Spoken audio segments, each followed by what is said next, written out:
Hey everyone, I hope you're doing well. And I want to talk about a way that a couple of different lines of thought that we've been dealing with lately as a church come together, and it kind of pops out of Psalm 17. And those two things are contentment and our eternal hope, having walked through the death of a loved one.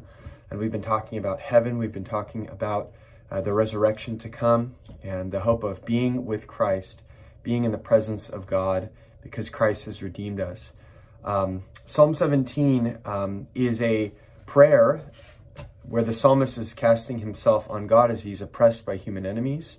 And certainly behind the human enemies would be Satan. And Christ is the ultimate prayer of this psalm as he was afflicted and pursued by wicked men, of course, with Satan standing behind that opposition. There's an entrusting of himself to God. But as he describes his enemies in verse 14, this description just is so vivid. He says, well, starting in verse 13, "Arise, O Lord, confront him, subdue him. Deliver my soul from the wicked by your sword, from men by your hand, O Lord." This is still the wicked. "From men of the world whose portion is in this life." That's how he describes the wicked, those who are against him and are persecuting him. They're people whose portion is in this life. Now, what's implied there is that the righteous, the one who is appealing to the Lord and trusting in the Lord, who says earlier on in the psalm, describes him and others as those who seek refuge from their adversaries at your right hand. Those who rely on the Lord, their portion is not in this life. And that's what's implied there very clearly.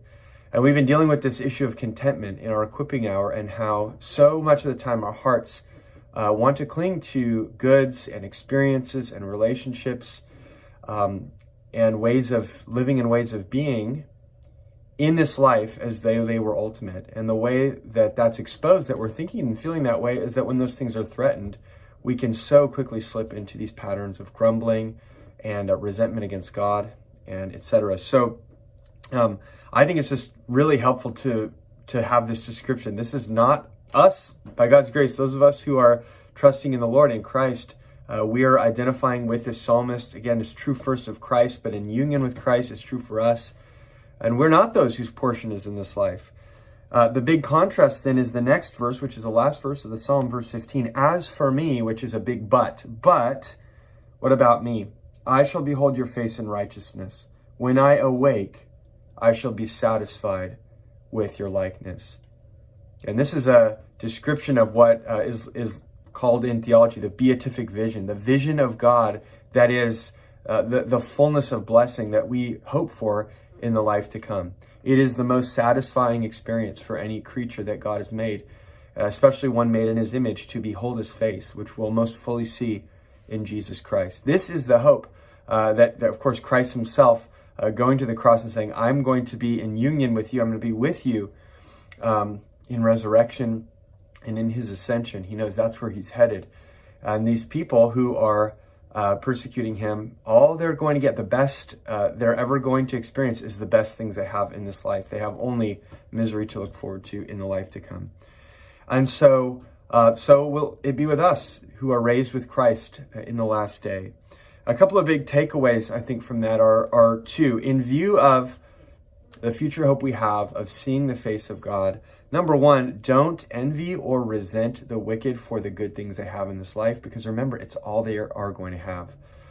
Just to remember that it will only go down from here for them. For us, it'll only get better. We have, again, this satisfying, maximally enjoyable blessing of being in fellowship with God, seeing his face in Christ. Can just put such a perspective on why would we resent with the wicked for good things they experience in this life. Secondly, be content with the portion that God has determined to give you in this life. There are things that we will have to do without. There are things that we'll be groaning and wishing to see changed, and ultimately looking for the next life in which all of those groanings will be brought to an end as Christ completes the redemption he's already paid for us. So I hope that's an encouragement to you. Just check out Psalm 17, verses 14 and 15, that contrast, and just meditate on that. Our portion is not in this life. One day we'll be rescued from those whose portion is only in this life as we get to see God. I hope that's an encouragement to you. And moving on to just announcements about schedule things.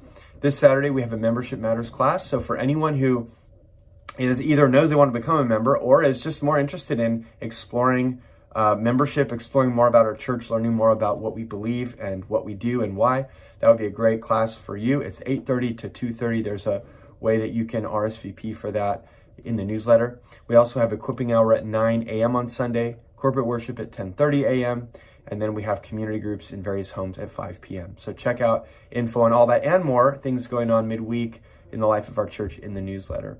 Look forward to seeing you Sunday. Bye-bye.